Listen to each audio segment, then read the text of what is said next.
ማናገባለ እንዲያከሆነ ቤተ ክርስቲያን የማታውቀው ሰርግ ያህያ የበቅሎ የፈረስ ነው። እንድሮ ትዳር እንደሆነ ሩጫ ሁሉ ነገር ሩጫ፣ ቀለበት አረኩ ሩጫ፣ አገባው ሩጫ፣ ተፋታው ሩጫ ነው። ሰው ሚስቱን በወደደ ቁጥር ደግሞ ክርስቶስን እያገለገለ ነው። ምክንያቱም ውደዳት ያለ ክርስቶስ ነው አይደል? ሐዋርያት ናቸው ከሰበኩን ሚስቱን ይውደድ ብለው የሰበኩን። ሰላም እንዴት ናችሁ? እኔ ያለው እግዚአብሔር ይመስገን። ብዙ ሰው በቀበሌ ይጋባል፣ ማለትም ያለ ቁርባን።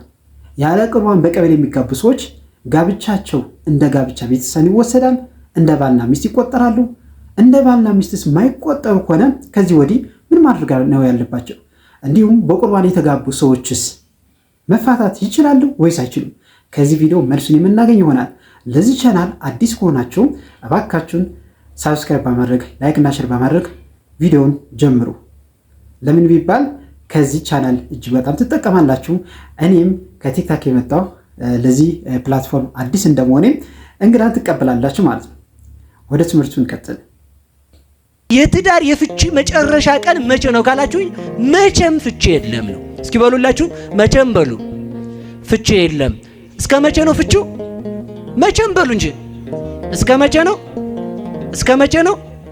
ስለዚህ አሁን ብዙ ሰው በቤተ ክርስቲያን ስርዓት የማያገባው ኋላ ነዝናዛ ከሆነ እንድፈታው ይላል። ይሄ ብቻ አይደለም፣ እንደ ልባቸው ለመዞር እንዲመቻቸው ነው።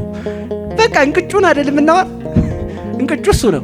እሺ ለምን በቤተ ክርስቲያን አታገባም ሲባል አይታወቅም ጸባዋ ምናምን ከሆነ ልፈታት ነው። ማን አግባለ? ማን አግባለ? እንዲያ ከሆነ ቤተ ክርስቲያን የማታውቀው ሰርግ ያህያ የበቅሎ የፈረስ ነው። እኔ አላልኩም፣ ፍትሐ ነገሥት ሰለስቱ ምዕት። ቤተ ክርስቲያን የማታውቀው ካላችሁ አሳውቁ፣ መታችሁ ቁረው፣ እንቅጩን ማለት ነው። ስለዚህ ተመልከቱ፣ ሰርግ መቼ ይፈታል ካላችሁ መቼም አይፈታም። ለምን? አንድ ሰው ትዳሩን ቢያፈርስ ከሃዲ ተብሎ ነው የሚጠራው። ለምን መሰላችሁ እንደዛ የሚባለው? አንደኛ ሚስቲቱ የቤተ ክርስቲያን ምሳሌ ናት። ባልየው የክርስቶስ ምሳሌ ነው። ክርስቶስ ቤተ ክርስቲያንን ሞቶም በሞቱ መስርቷት እስከ መጨረሻው ድረስ ተመልከቱ። ለቤተ ክርስቲያን እጅ መንሻ አድርጎ ደሙን አፍስሶ በደሙ መስርቷታል። ከቤተ ክርስቲያን እኛን ምእመናንን ወልዶናል በጥምቀት። እንደዚህ ከሆነ ባል የክርስቶስ ምሳሌ፣ ሚስት የቤተ ክርስቲያን ምሳሌ ከሆነ መቼ ይፋታሉ ከተባለ ተመልከቱ። ባልና ሚስት ትዳራቸውን ቢያፈርሱ ክርስቶስ ከቤተ ክርስቲያን ተለይቷል ብለው እንደካዱ ይቆጠርባቸዋል። ስለዚህ ተመልከቱ፣ ክርስቶስ አሁን እኛን በጥምቀት የወለደችን ቤተ ክርስቲያን ናት እናታችን። እኛን ልካፈል ቢል ቤተ ክርስቲያንና ክርስቶስ ልካፈል ቢሉ የሚካፈሉን አካል የላቸውም። ባልና ሚስት ወልደው ልጅ እንካፈል ቢሉ ንብረት ይካፈሉ ይሆናል እንጂ ለማን ሊሆን ነው? አጥንት አይከፈል፣ ደም አይከፈል፣ አካል አይከፈል። አንድ ተዋህዷቸውን የሚያስረዳው ልጃቸው ነው። ስለዚህ በዚህ ክርስቶስን ይሰብኩታል ይላል። አንድ ሆነን በትዳር ጸንተን እንድንኖር መድኃኔዓለም ይርዳን። ቃለ ሕይወት ያሰማልን። መምህራችን መንግሥተ ሰማያትን ያወርስልን። እኛ የምንጸድቅባቸው ሁለት መንገዶች ተሰጥቶናል፣ እኛ ክርስቲያኖች ማለት ነው። አንደኛው መንገድ ምናኔ ነው። ሌላኛው መንገድ ደግሞ ጋብቻ ነው፣ መጋባት ነው። ምናኔም ለጽድቅ ነው፣ ሰው የሚመን ነው። ሰው የሚጋባው ለጽድቅ ነው። ትልቁ ፖይንቱ ይሄ ነው። አንድ መናኝ ከመነነ በኋላ ፈተና በዝቶበት ከምናኔው ወደ ከተማ ቢገባ ምናኔውን ቢተው ምንድን ነው የሚሆነው? ይዋረዳል። ልክ እንደዚህ ደግሞ እኛው ወደ ጋብቻ የገባንበት ትልቁ ዓላማ፣ ሌሎችን ደግሞ ያላገባችሁም ካላችሁ የምታገቡ ከሆነ የምትገቡበት ትልቁ ዓላማ ምንድን ነው? በቤተክርስቲያናችን አስተምሮ መሰረት ክርስቶስ ጋብቻ ሲሰጠን ለጽድቅ ነው። እንዴት ነው ቢባል ባል እንደ ክርስቶስ ነው የሚቆጠረው፣ ሚስት ደግሞ እንደ ቤተክርስቲያን ናት የምትቆጠረው። መጽሐፍ ቅዱሳችን እንዲህ ያስተምረናል። ኤፌሶን ምዕራፍ 5 ቁጥር 20 ጀምራችሁ ስለ ጋብቻ ሰፊ ትምህርት አለና መማር ትችላላችሁ።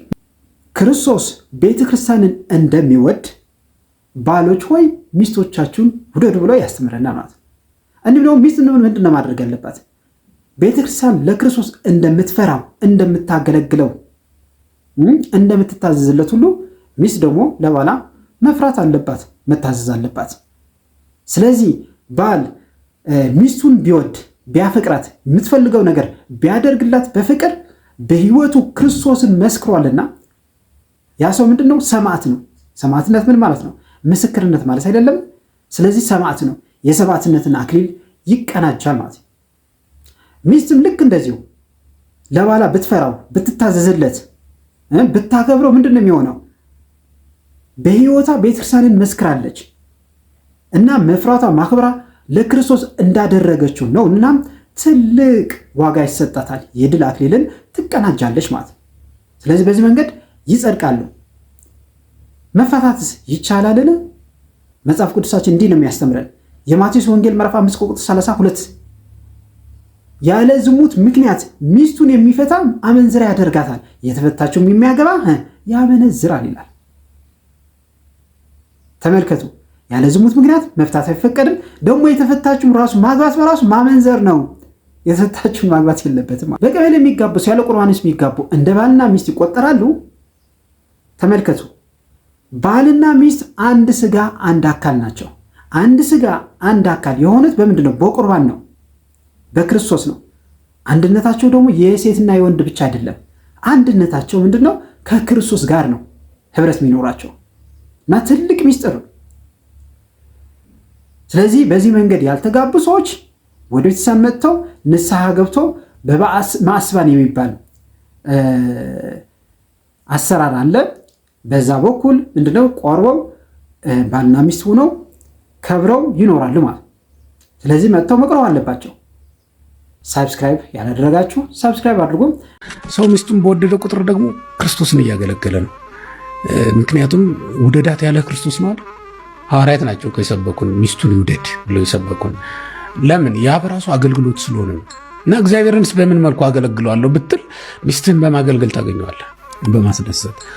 እሷስ ባሏን በማገልገል ታገኘዋለች። መጀመሪያ ቤቱን መስራት እና አጠገብህ ያለውን ነገር ማስተካከል።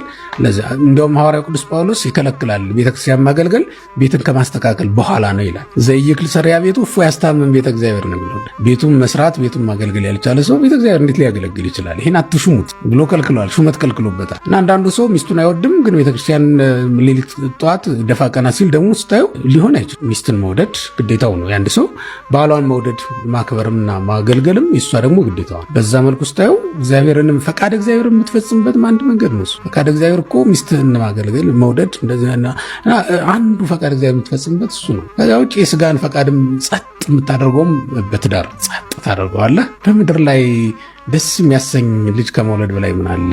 ምክንያቱም በጌታ ዘንድ ስታየው የክርስቶስ ቤተ መቅደሶች ናቸው እነዛ የወለድካቸው ልጆች። በሰው ሰውኛ ውስጥ መለከተው ደግሞ ምድርን የሚወርሱ ናቸው። ሀብት ቢኖር ሀብትህን ሌላም ነገር ብታረጅ የሚያገለግሉ ናቸው እና ይህን ሁሉ ደስታ የምታገኝበት ነው። እና እኔ ትዳር ለተቻላቸውና ለተፈቀደላቸው ሰዎች ነው። ግን አንዳንዱ ደግሞ መመንኮስ ሲኖርበት ያገባና ሲፈትን ይኖራል። ምንጣፍ ከለየ ብዙ ቀኑ ነው። ጾም ጸሎት ነው የሚወደው፣ መጽሐፍ መመልከት ነው የሚወደው። ይህ ሰው መመንኮስ ነው ያለበት፣ ወይም ደግሞ ባህታዊ ሆኖ ነው መቀጠል የነበረበት እንጂ ማግባት አይደለም የነበረበት። እንደዚያ ቢፈተኑ አሉ እና ጸጋችንን አይተን የሚገባን የቱ ነው የሚለውን ነገር አይተን ከገባንበት በትዳር ውስጥ እግዚአብሔር በጣም ብዙ በረከቶች ነው ያስቀመጠው። ለዚህ ነው ለተፈቀደላቸው ትዳር መልካም ነገር እንደሆነ ለማሳየት ነው። በወንጌል ውስጥ ከተሰበኩ ስብከቶች አንዱ የትዳር ጉዳይ ጌታ የሰበካቸው ማለት ነው። ርዕስ ሰጥቶ የሰበከው አንዱ ትዳር ነው የነበረውና ትልቅ ነገር እንደሆነ ነው። ዘንድሮ ትዳር እንደሆነ ሩጫ ሁሉ ነገር ሩጫ፣ ቀለበት አረኩ ሩጫ፣ አገባው ሩጫ፣ ተፋታው ሩጫ ነው። የእናቶቻችን ትዳር እንዴት እንደነበረ ይሁንልኝ እስቲ። በጣም እወደዋለሁ፣ በስቲንገራቸው በጣም አፈቅርሃለሁ። በእውነት አንተ እያለህ እንኳን ሞት የሚመታኝ አይመስለኝም። ቤት ውስጥ ካለ እለዋለሁ ሁልጊዜ። አንተ ከጸሎት ቤት ስትገባ እኮ ደስ ነው የሚለኝ፣ ሞትም ያለ አይመስለኝም። አንተ ስትወጣ ግን ወይኔ ጉዴ፣ ወይኔ ጭንቀቴ፣ ስጨነቅ ነው ማድረው። እግዚአብሔር ይመስገን አንተን ስለሰጠኝ ተመስገን። እግዚአብሔር በእውነት የዘላለሙ ንጉሥ እድሜ፣ ጸጋ፣ በረከት፣ ጤንነት ይስጥህ። በጣም ወድሻለሁ፣ አከብረሻለሁ። በጣም ክብር፣ ከሁሉም የበለጠ ክብር መስጠው ለሷ ነው። በጣም አከብራታለሁ። እሷ ከሌለችን እንጀራ እንደማልበላ ታውቃለች። ይቆይ ነው የምለው አልበላ። እሷን ድምፅ አስተማራት ትላለች። ሌላ ማራቅ ስለማለት አከብራታለሁ። በጣም ከአቅሜ በላይ ነው የማከብራት። እወዳታለሁ።